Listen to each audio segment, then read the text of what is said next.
For he shall give his angels charge over you, to keep you in all your ways. Psalm 91 verse 11.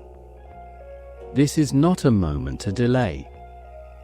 The heavens have sent a warning, and your angel is standing beside you with a message that must not be ignored. You have been walking through trials, facing storms, and questioning whether I see your pain.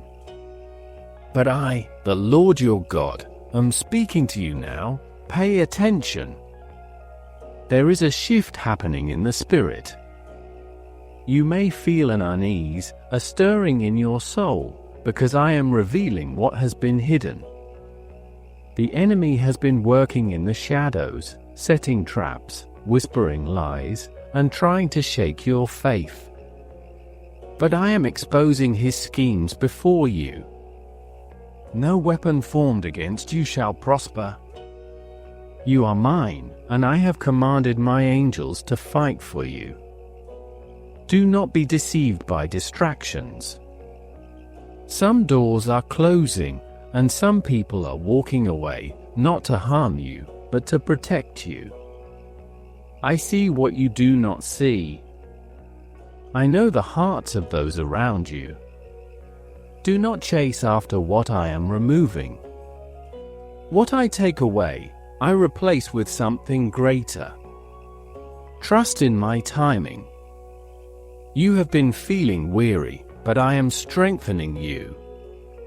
The battle you face is not just physical, it is spiritual. That sudden heaviness, that doubt, that fear, it is not yours to carry. The enemy wants to drain you, to make you give up, but hear my voice, rise up. Stand firm. Your angel has been sent to fight on your behalf. You are not alone. Do not be afraid of the unknown. I have already gone before you. I have laid the path, and my light will guide you. The storm you see now is only temporary, and soon you will witness the breakthrough I have prepared for you. You are stepping into a season of revelation. I am opening your eyes, sharpening your discernment, and increasing your wisdom. Be still in my presence.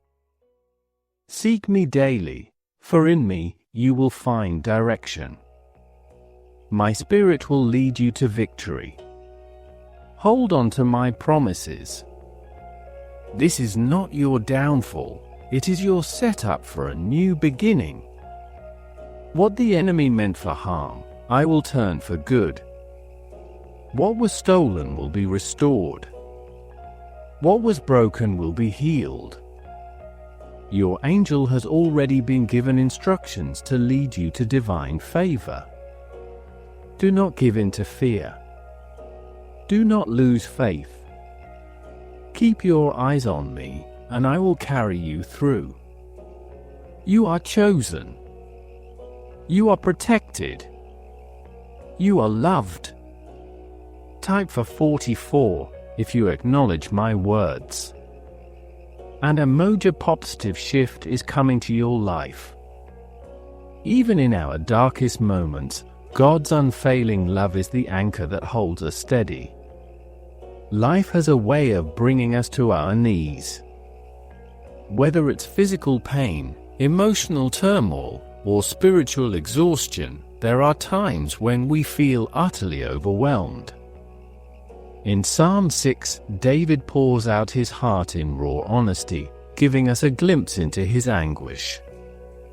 He cries out, "Have mercy on me, Lord, for I am faint. Heal me, Lord, for my bones are in agony. My soul is in deep anguish. How long, Lord, how long?"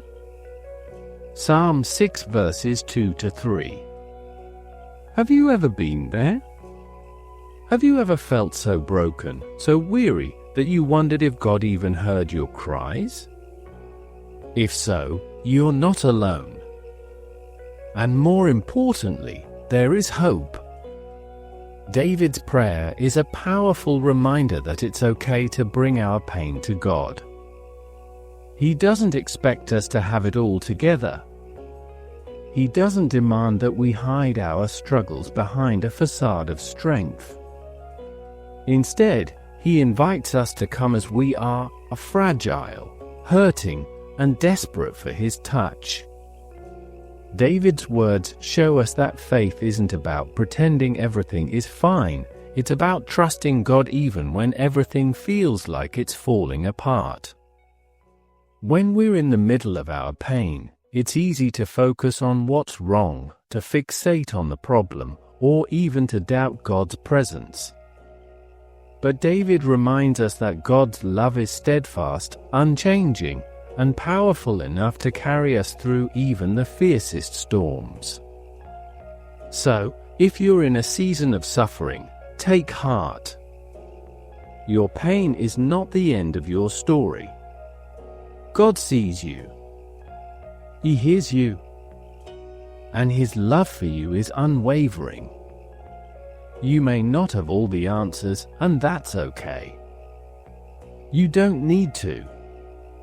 All you need to do is what David did: cry out to God, pour out your heart, and trust that His love will sustain you. And here's the thing about God's love: it doesn't just comfort us, it transforms us. When we anchor ourselves in His love, we find the strength to keep going. We begin to see glimpses of hope in the midst of our pain.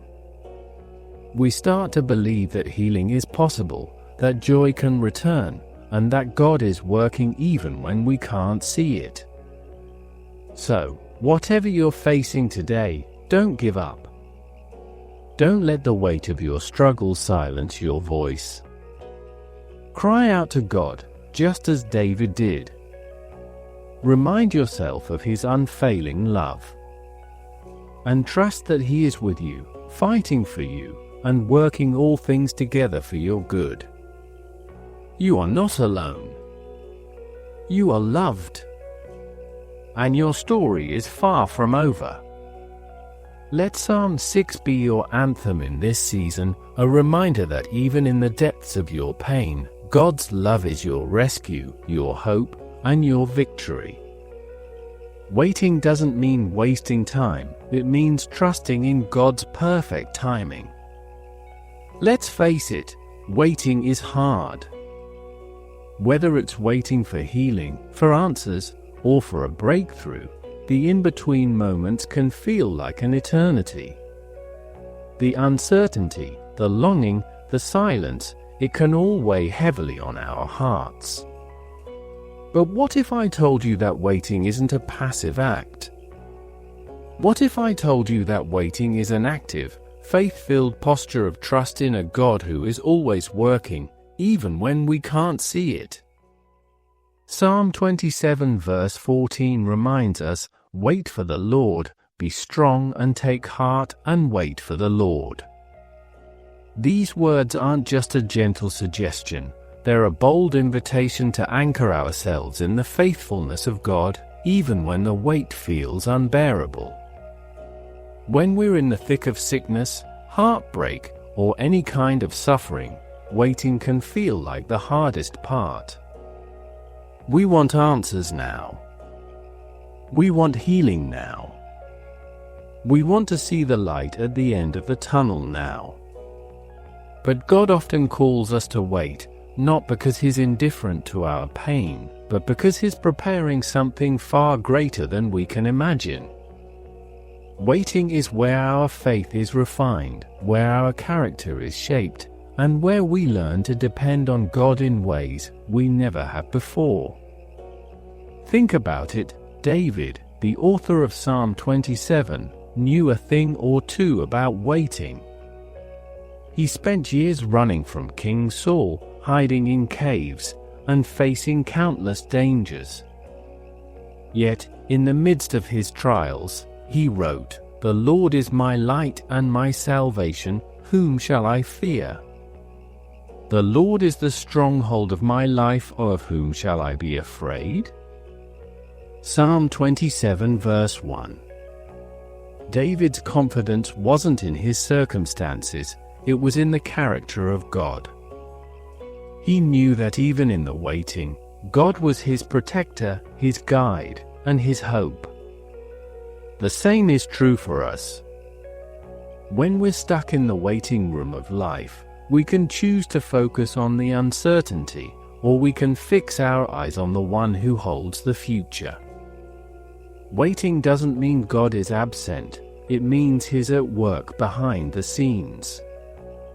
It means He's aligning things in ways we can't yet understand. It means He's teaching us to trust Him more deeply. So, if you're in a season of waiting today, take heart. You are not alone. God sees you, He hears you, and He is with you in the waiting. Use this time to draw closer to Him. Pour out your heart in prayer, just as David did. Remind yourself of His promises. And remember that His timing is always perfect, even when it doesn't align with our plans. Waiting isn't easy, but it's not wasted. Every moment of waiting is an opportunity to grow in faith, to strengthen your heart, and to experience God's presence in new ways. So, be strong. Take heart. And wait for the Lord. He is worth the wait, and His promises will never fail you. Your story isn't over. The waiting is just one chapter, a chapter that's preparing you for the incredible things God has in store. Trust Him. Lean into Him. And watch as He turns your waiting into something beautiful.